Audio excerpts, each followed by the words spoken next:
Hello everybody and welcome to another episode of Angelika's Journal. I'm Angelika and today we're going to do a garden update. It is September 18th. The daytime temperatures are like between 20 and 25. Today is very windy, so I apologize if there's static from the wind. Nighttime is between 7 and maybe 12 degrees. So fall is definitely here.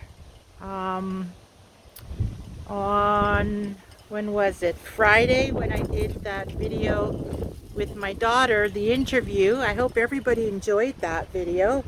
Catherine and I were a little nervous. We didn't know what to expect. I don't do videos like that, so it was a test run.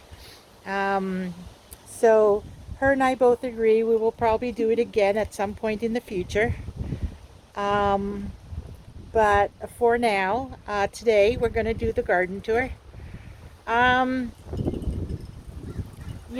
I don't know, what am I thinking? All right, so let's do this. And again, I apologize if there's any wind. All right, so there is the raspberry and the grapes and the melons. The melons are still going. So you can see the one up there on the top. And then there's still the two on the right side there. And the cantaloupe, there's one in the back. Whether they are baby watermelons, so they don't get very big. But I'm hoping they'll get a little bigger. I don't feel like that they're ready yet. And of course, there's my 4 o'clocks, which next year I think I'm going to move it because as you can see, I've got the rhubarb way back there. And that thing is spreading out, like their branches and leaves are so huge. It is sprawling out. So I'm going to have to do some shifting of these big barrels, half barrels next year. I wanted to let it establish its roots, and I think it pretty much has. But anyways, and then right here we got the strawberries. And then down below, of course, we got some more strawberries. And then we got the peppermint. Huge. Remember that little container? And I'm like, oh, I don't know if it's going to come. And I ended up buying one. Well, look how big it got in one season. And then over there is the spearmint. Here, we'll move around to the other side.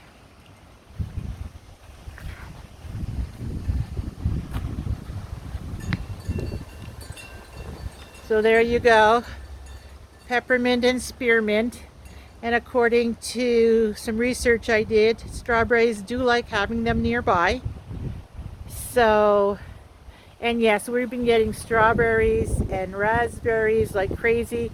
I don't know if you can tell, but you can see from this angle, at least I can. Hopefully it's on the camera. All the raspberries on there, and we've been picking. Like we've had a half bowl every day, and there's still more coming. And the same with the strawberries. We've had probably a cup's worth for the last couple of days, few days. There's the rhubarb. And the chamomile, I did not baby it like I usually do. Normally I would have had a lot more growing by now. I get at least 2 harvests from that one. But this last time around I was busy with other things. And I did not give it the attention it needed. And so I do not, well, I have a little second harvest, but I could have had more had I given it more attention. And then there is the spring fruiting raspberry, which is full of weeds. Yeah, hopefully next year. It did shoot up another branch right behind the green fence, right at the top of that green fence there. You can see it peeking out. It did do another one, but we'll deal with it next year.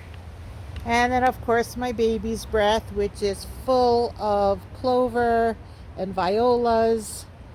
It is just huge. So we'll deal with that next year. I'll have to remove all the clover. I may do some this year, try and get the roots.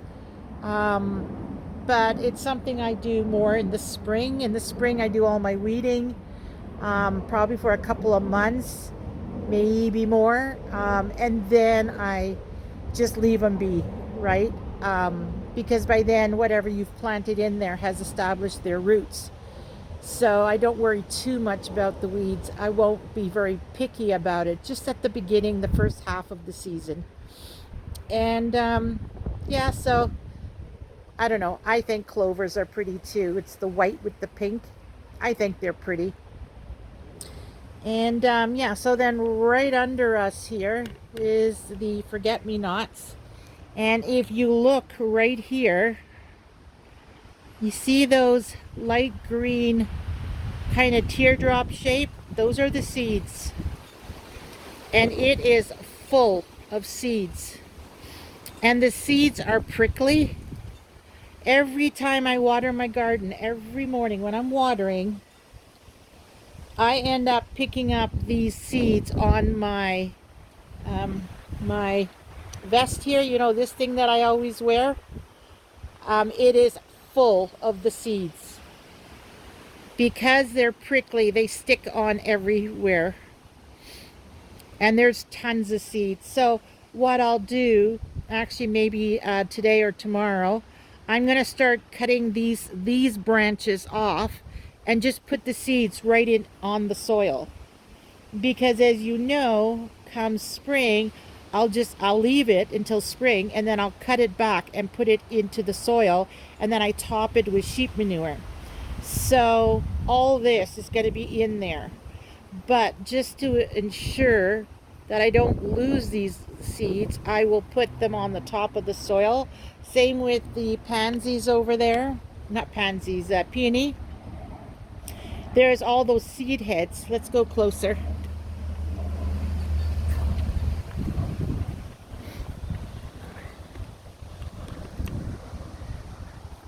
Yeah, there you go. See these? These are all seed heads. These, this. Oh, this one's full. Looks like aphids.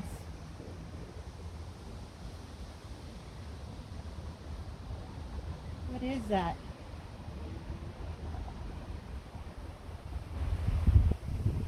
I don't know. Maybe they're eggs from insects. But anyways, once those nodules are dried out, I cut them off and drop them in the soil. You crack open the shell and you drop the seeds. Or you can just put them whole too, because they protect it over the winter if you have cold winters like we do. But any one that you find is dried out, snip it off, throw it in.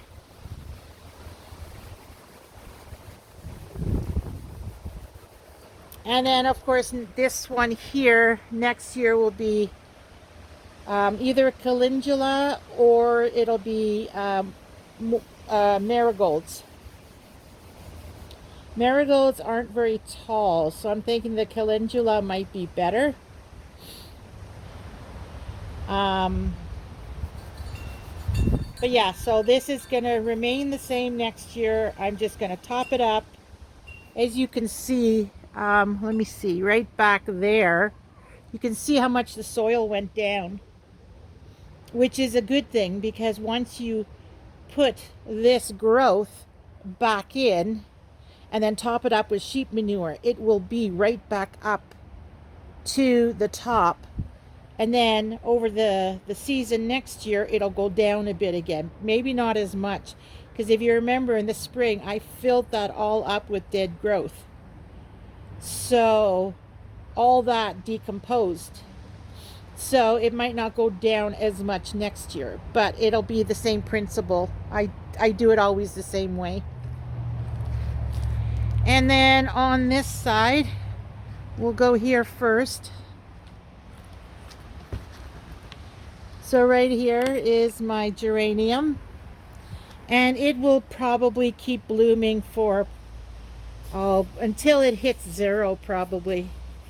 Like, it's got to get pretty cold for that one to die off. It just needs a little bit of a trim here, this stuff. And it'll be as beautiful as ever. Something's going on there. I have no idea. We did not get much peas this year. Maybe those pansies, and I found a tomato plant in one of them.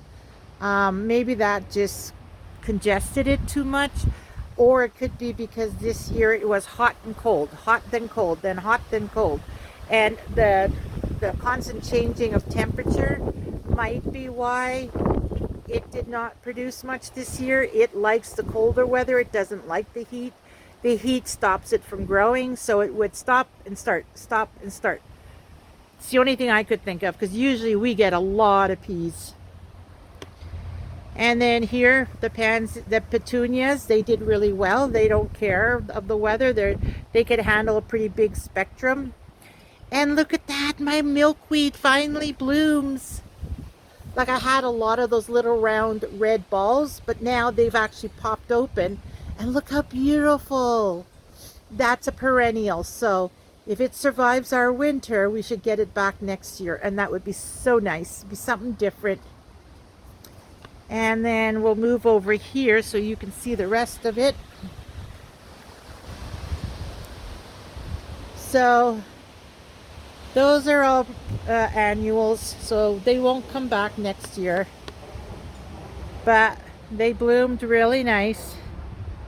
And next year, that cosmos right there, I'm putting that somewhere else, because if you think of it, because of the way the sun is here, this one here did not get a lot of sun. It might have gotten bigger had it had more sun. It still did pretty good, but that cosmos definitely shaded it. But I love the cosmos. Look at that one branch there. It's going higher than the rest. That one up there. It still wants to grow bigger. Beautiful. Love cosmos. And then the last time I did an update, the portulaca was not very vibrant, and here it goes, another blooming. It's as vibrant as ever. It just took a little break, and maybe that's when we had the really cold weather, and it's just bouncing right back. That is so beautiful. And then Gerbera, I don't know. I think it was too pot bound. Like, there is a bud there, but that's been sitting there for a while. It hasn't opened. I'm thinking maybe it doesn't like being pot bound. Because really, no reason why it wouldn't bloom more. Anyways, and then there's my azalea. It's gone bye-bye. And then that one, the pansies have come back. The fuchsia is gone. It's done. Can't take the cold. And then that there is probably just the soil running out, or else the bolts we use to screw the two together, the bolt might be rusting. Or like I said, it could be just the soil too, right? So, I don't know. But it cannot take the cold, obviously. And then here we got the other herbs. From the top left, we've got oregano, summer savory, lemon balm. And then on the second row, there's the parsley, tarragon, and thyme. Then the third step is basil, my mini rose, and another basil, two different variety of basils.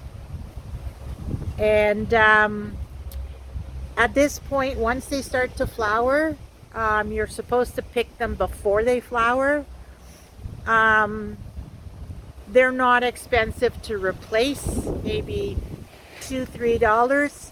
So next year I'll just buy a new one. In the meantime, all those blooms, the insects are gonna, the bees and the wasps and whatever else, they've got something to eat, right? Um, the parsley got a little frostbitten. No, we don't have frost, but extreme cold can do that. So parsley is usually pretty hardy. So if I just snip off those branches that have the brown, like just that branch, what's left, I could easily cut it and harvest it. But I have so many herbs in the house, I don't really need to. So again, I will just leave it. So I have something pretty and green to look at when I come out here, because things are starting to go. And then here is the vegetable garden.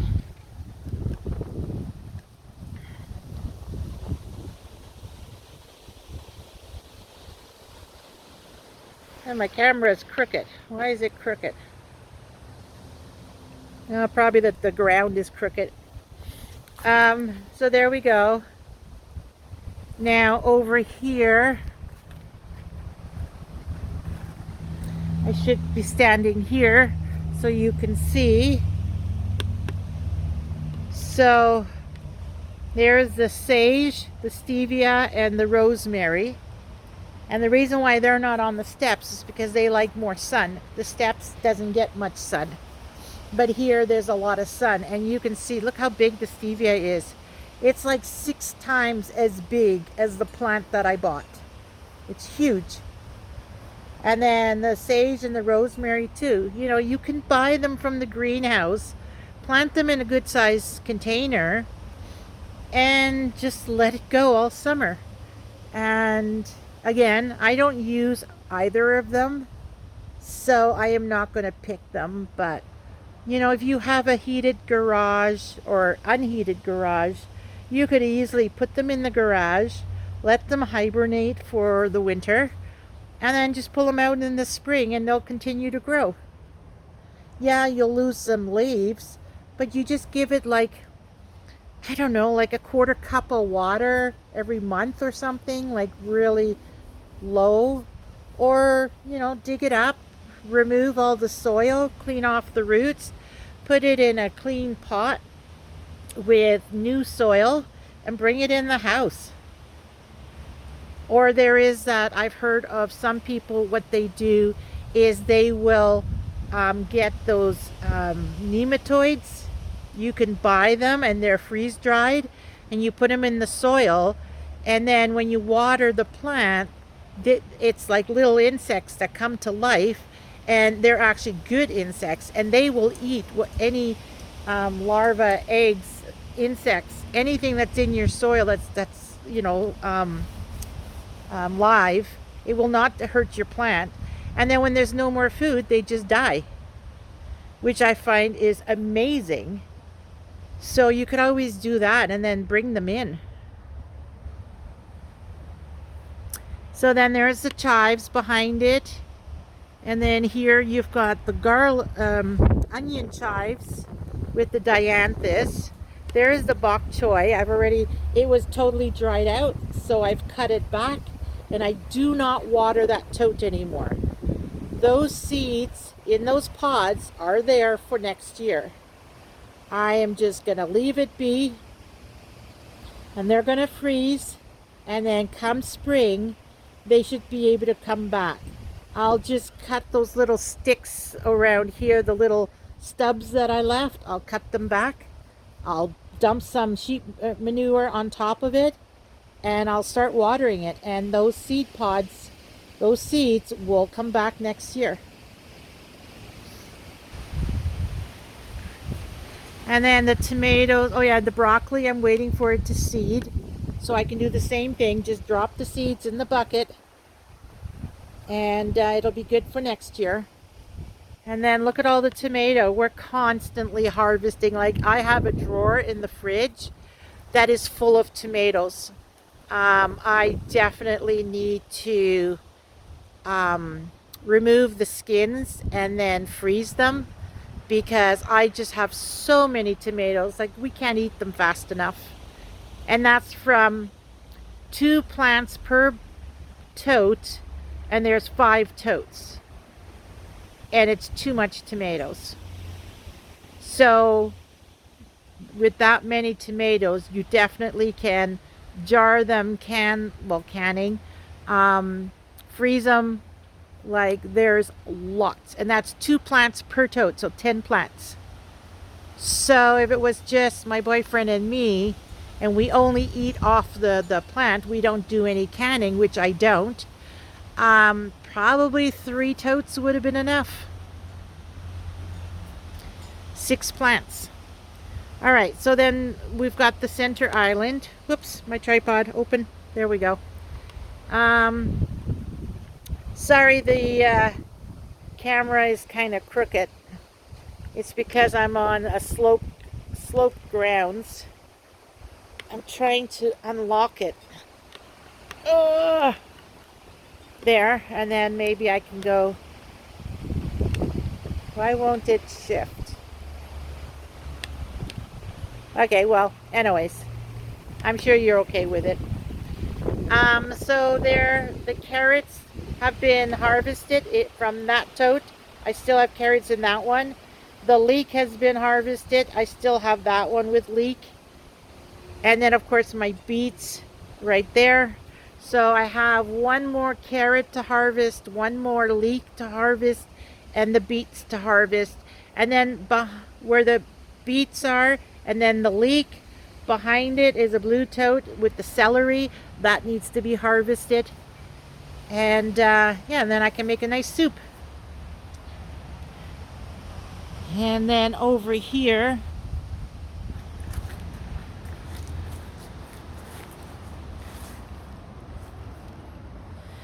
now the peppers did not like the season. Got a couple itty bitty peppers on there. The one that I bought at the store, actually there was the 2 green ones, that one and that one I had bought at the store. Well, that one did produce three peppers. Now, I don't know that I would call it a bell pepper. I don't think it was a bell pepper. It was like a cross between a bell pepper and a banana pepper. And as you can see, there is another tiny little pepper. Can you see that right there? Tiny little pepper. Oh, hold on. Ooh, I have the label still. Flavor burst. Vegetable.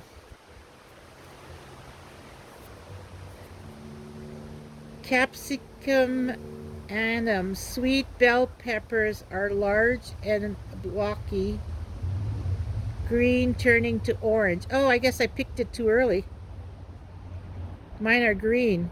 Plants keep yielding fruit all summer. Large and blocky. Yeah, it is blocky.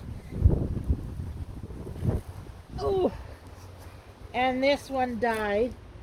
What was this one? Orange blaze bell pepper. Well, that one did not produce. And this one here, it did not produce. I've cut it off. It had totally wilted and died. And there's actually one in that tote. There was another one right here. That one I cut off and got rid of. They were totally wilted and not dried out, but like, okay, here. You see that hot pepper, the way it's kind of drooping the leaves? It was like that. And I've been restricting the amount of moisture dependent on the soil. If the soil's wet, I won't water. And it was drooping like that because I found this year it was holding more moisture than normal. The days weren't hot enough. So it's just the season. Some years are better than others. And then, of course, these 3 are eggplants. And I have not gotten any eggplants out of it. So I don't know what's going on with that. But those 5-gallon buckets are, in my opinion, not the right ones. And then, of course, the peppers. Like, look at the peppers. Last year I had tons and tons of hot peppers. All 3 variety. This year I've got flowers, but no peppers. And the temperature has dropped already, so they're not going to produce anything. And then my zinnia, I have started to cut off the dried up flower heads, and I drop them into the bucket. And then come spring, I'll put all the growth, like this year's growth, I will cut it all into little pieces, drop it on top, add sheep manure, and then it'll bring up new flowers next year. Even the borage behind it. Oh, you're kind of crooked. I don't think that was a good idea. See the borage there? Right there? Like it's already drying up. And I water it whenever it needs it. And yeah, it's the season. It's almost over.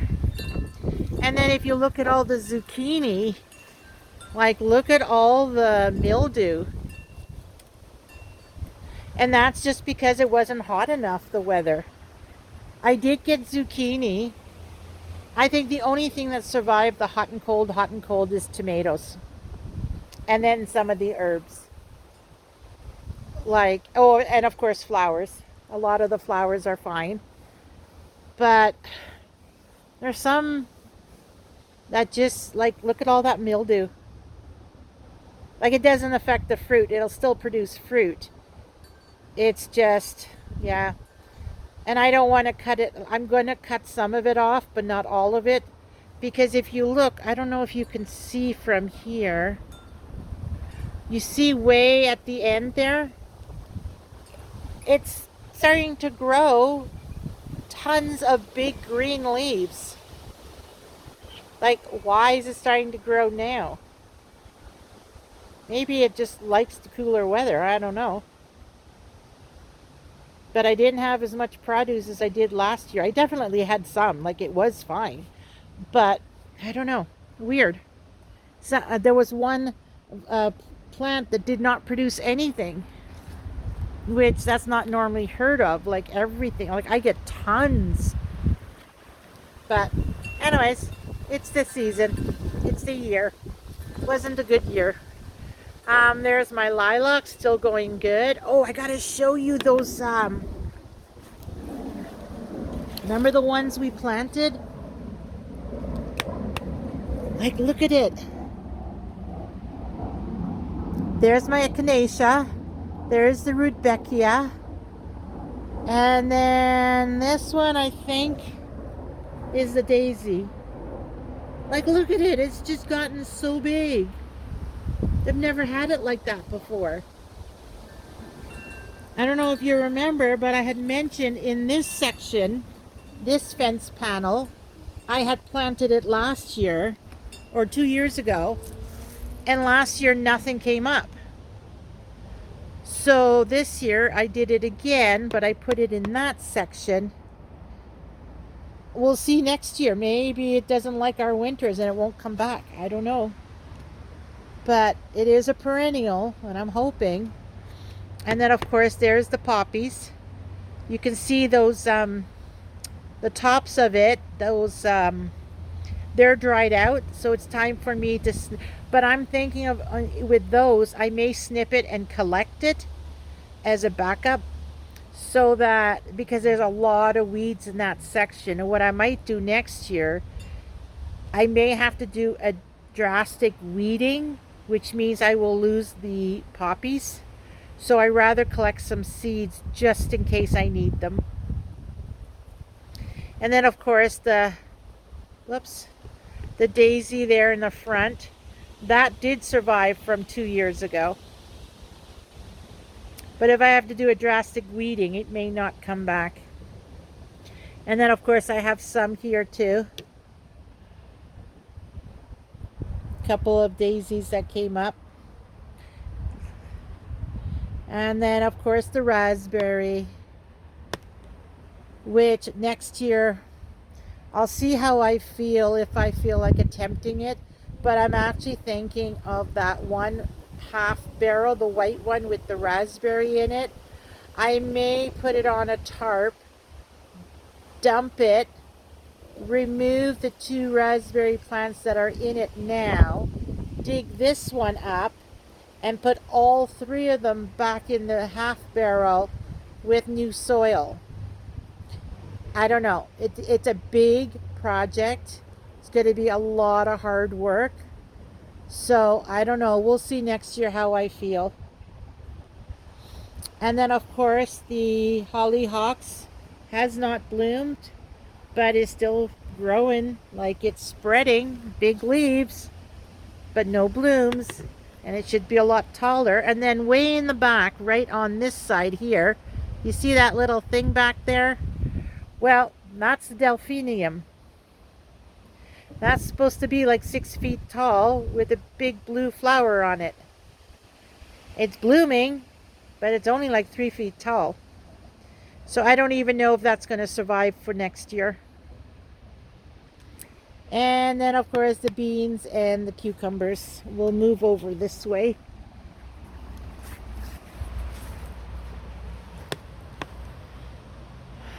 So the right-sided one that I didn't think would do so well is doing great. The left-sided one that I thought would do a lot better did not do that great. The cucumber in the middle, not that great. Who knows though, with the cold and the hot and the cold and the hot, it may, we might get another hot spell and then it's going to produce. None of them have produced yet. I would think the one on the right would have produced some beans by now, but nothing as of yet. Oh, and I did stick my Eiffel Tower back there. I don't know if you can see it. My Eiffel Tower. It's just a decoration piece. It doesn't serve any purpose. Oh, I should turn it around. You can't see the fleur-de-lis on the top. I should turn it around, what is it, 90 degrees. Yeah, so you can see the fleur-de-lis. Anyway, so, and then of course my junk corner where I throw everything.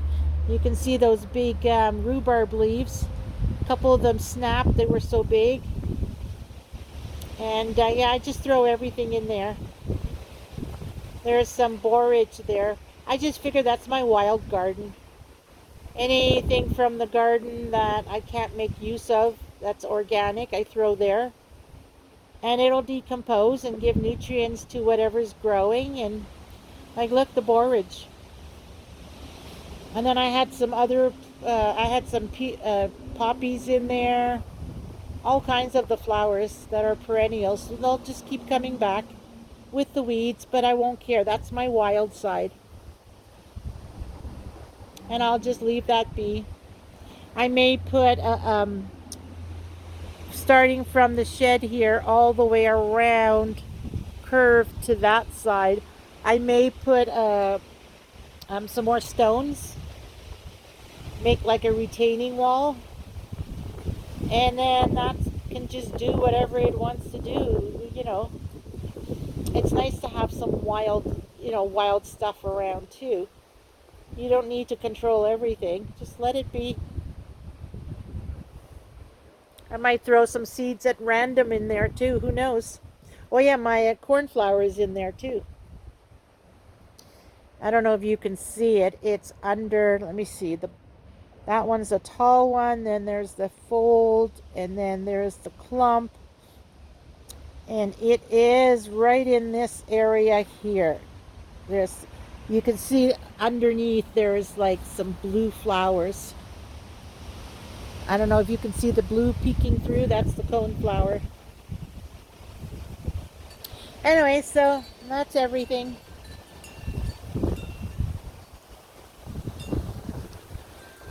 Sorry if I went too fast.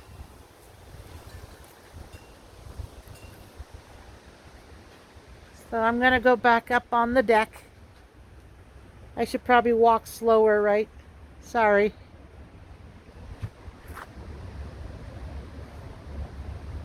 And I put the last of the bird seed out. Unless we get a heat wave, I'm not buying any more seeds. It's done for the year. I mean seeds for the birds.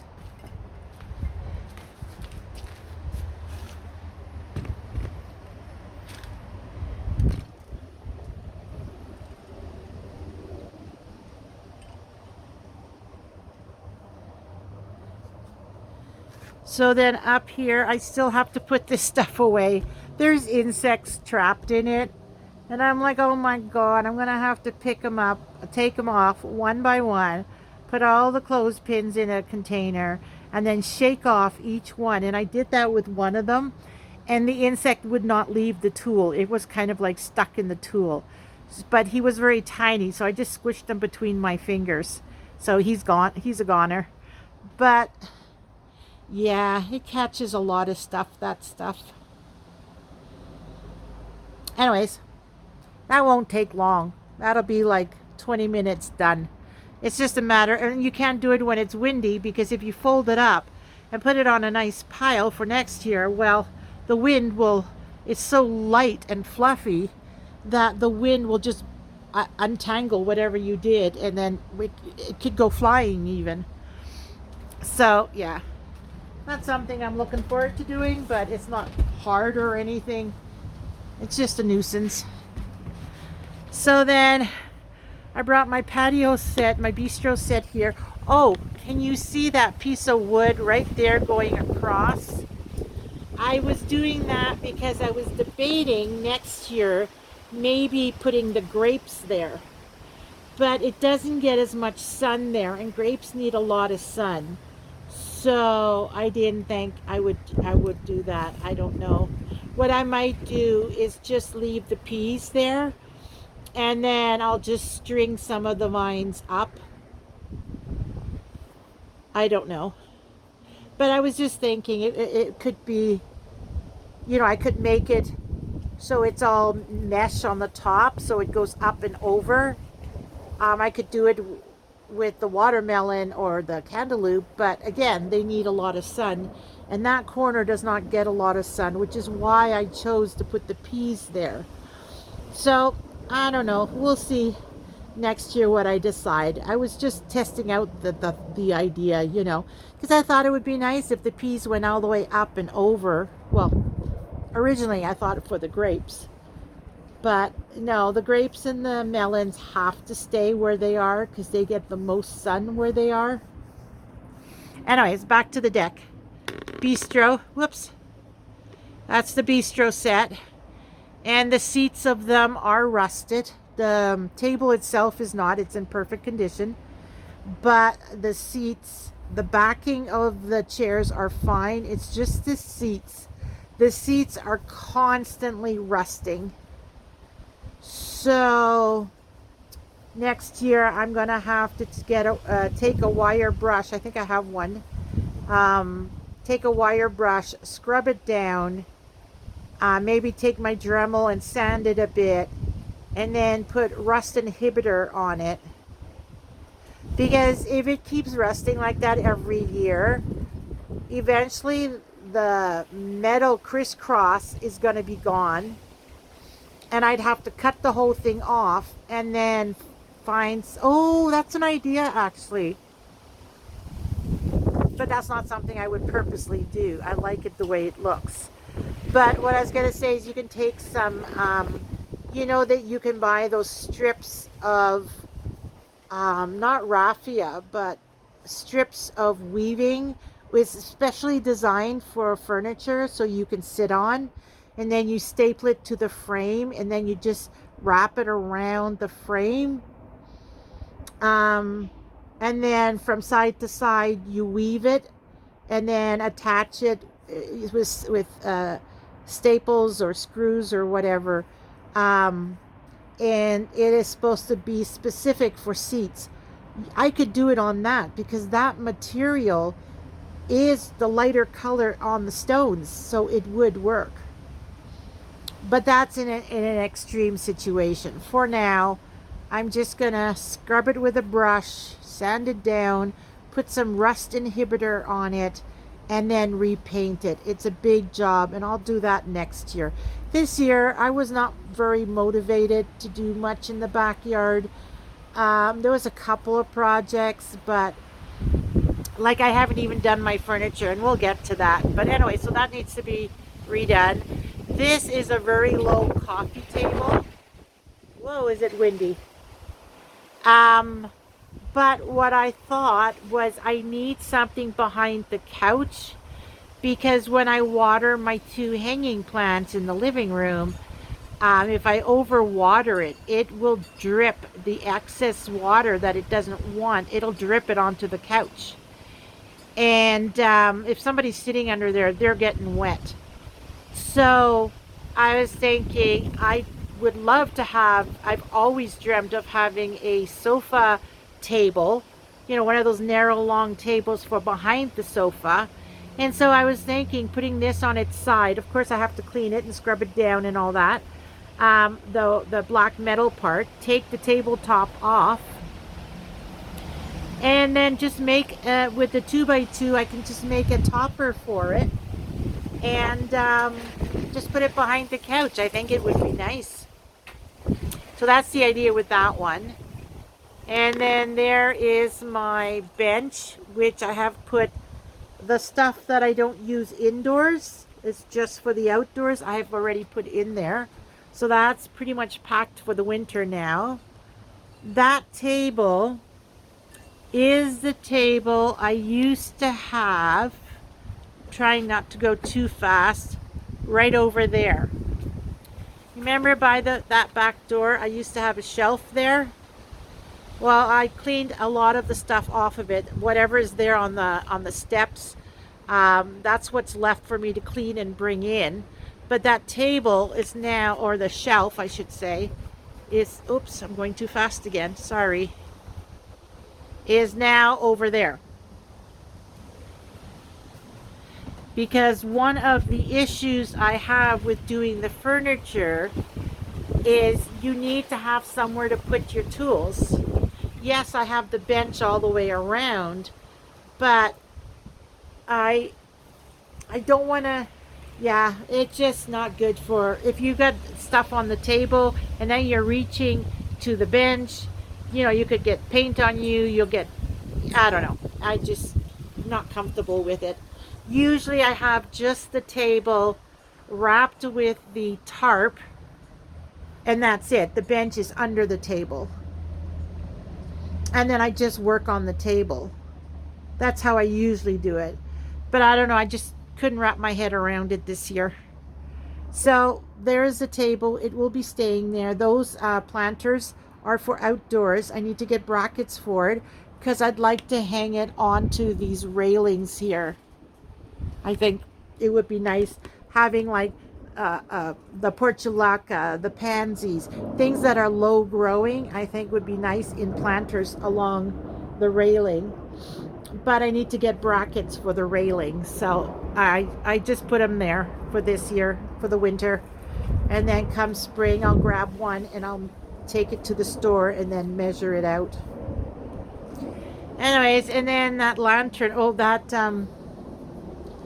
that thing has to be taken apart. It does come apart. It is 3 pieces. The top is separate.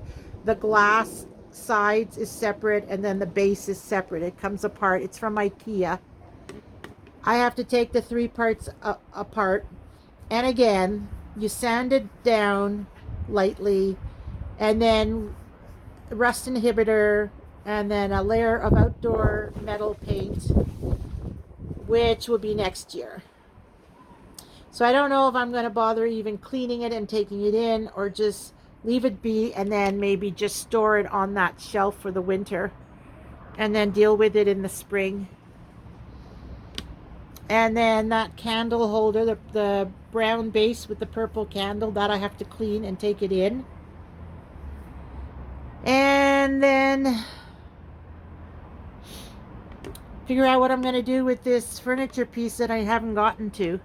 I was thinking that I could take it in and paint it indoors as long as I strip it down and get rid of the extra veneer and sand it before the snow hits. Like in cold weather, I just put a jacket on. But once the snow hits, I'm done. So I could still work on it and then take it in with the tarp, put the tarp in the dining room because we don't use the dining room. So I could put the tarp on the dining room floor and then put the furniture pieces there to paint it, because the paint I buy is low VOCs, so there's no smell, and it is a scrubbable paint. So technically, I could paint it indoors. It's just the sanding and removing of the veneer has to be done outdoors. I don't have a workshop indoors that I can do it. So, yeah. Anyway, so that's that.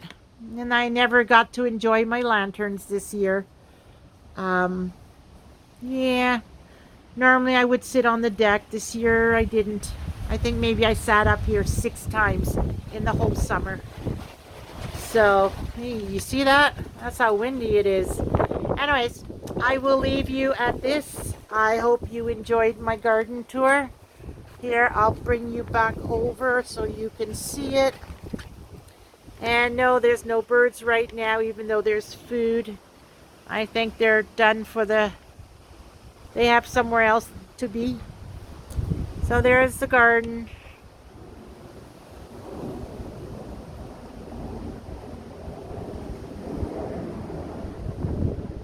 And while I do this quick span, well, slowly but quick,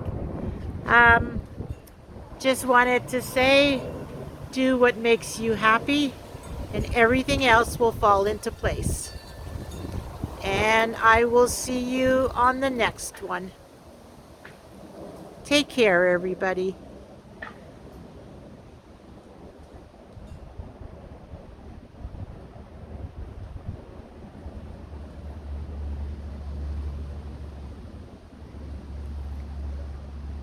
Bye for now. Oh, sorry. I forgot. I wanted to show you my sink area. So we got the 2 wagons there. The table and the stool is there. Sorry if there is glare. All the trays that were over here have all been washed and brought in. I just have these black trays left and the lids left to clean and bring in. The sink area, all those plant pots have been cleaned. I had it in the left sink with vinegar and water soaking, a few at a time. And then on the right sink was hot water and soap. And then once they soaked for about 15 minutes, 10-15 minutes, I would move them over to the soapy sink. No rinsing, just straight over. Put the next batch of pots in the vinegar water. Then I would clean the pots in the soapy water on the right side. I would clean those, put them on that table that's right there. This table, I had it set up over here, and so I would put it on that table. Then I'd do the next batch, from the vinegar water into the soapy water, the next bunch into the vinegar water, then wash the ones in the soapy water, put it on the table, then next and next and next, and I just kept going. And I probably cleaned for about an hour, and then I took a 15-minute break, and then I did another hour, and then I took another 15-minute break. As you know, I do have problems with my back, so even standing that 1 hour, I ended up in a lot of pain, but I got her done. The indoor garbage can, which is that one, is for the organic, table scraps. I cleaned that, so that's there now because I don't use it indoors. Um, and so that 2/3, the right side of that sink area, the 2/3. So from the two sinks, back and front, all the way to the right, has all been scrubbed down and cleaned. The sinks have been cleaned. I had to work on the drain because it was a little clogged because it's outdoor, right? So I had to play around with that, shaking it with water running to unclog it. So that got fixed. And then the watering cans are under there. And so now I just got to clean the left side of the sink where you see the white strainer. That has all the glass beads that I need to put in CLR. The dish rack, the planter above the sink right up there, that needs to be cleaned out. Those buckets on the side, those Home Depot buckets, those I'm not cleaning. They're going to stay there for the winter. And then, of course, I don't know if you can see the blue behind it. That's my blue container where I mix peat moss and perlite and sheep manure. You know, whenever I do that mix, sometimes I use it just to store the peat moss because once the container is open, any wind makes it fly around. So, you know, whatever I choose to use it for, usually it's to mix soil. Or if I'm taking soil out of a container in order to enrich it, I'll put it in that container on the wheat wagon and then take it to the wild corner, my organic corner, and I'll just dump the soil there. Um, yeah, so, and then I have another bistro chair. See there? That's another bistro chair. But that one, it's always been the odd man out. I have never fixed the seat on that one, and it's been probably 3-4 years. It's been out here the whole time. I have never ever sanded it and painted it. So that may be my test piece with that strip of fabric for the seats for sofas and chairs like that. That strip. Anyways, I may use that one and just do it on that one and be done with it. I don't know. But anyway, so that's the stuff that's being stored in those hanging beige things, which is that right there, has a bunch of hand tools, which I am going to have to clean and bring them in the house. And those containers, I'll just leave them there. They have holes in them. I drilled holes so that they'll just stay there for the winter. And then I still have wood stuff here. The pallet needs to be cut down and burnt. That long strip of wood needs to be cut down. I don't know that we're going to burn it because I believe there's glue in it, but it's not like solid wood. I think it's like a veneer, like layers. So if that's the case, then I'll just cut it down and throw it in the garbage bin. And then all this, including the shelf itself, all has to be burnt. And there's some solid wood over there that needs to be burnt. All that I need to do. Spend one day just burning wood. And at the same time, maybe we'll take a break in between and cook up some burgers and hot dogs, because my fire bowl does have a grill on it. So we'll cook up some food and then we'll continue the fire. Like, I don't know how long it's going to take to burn all this. Like, there's a lot. But only whatever is solid wood. Anything that's like a veneer or pressed wood, like over there, that shelf there, that's particle OSB, I think they call it, that I will not burn because of the glue. Anything that contains glue, I will not burn. And then I can organize my sticks better too for the garden. Yeah, so this whole wall, I'm hoping by time snow falls, all that will be clear. It'll be all gone. I'll have a clear, empty wall. That would be really nice. Anyways, so I'll just try to add this to the video. I've already ended the other video, so I'll try and glue them together. And so then here I will say bye again, which I've already done on the other video because I forgot about this area. So take care, everybody. Don't forget to like, subscribe, comment down below, and I will see you on the next one.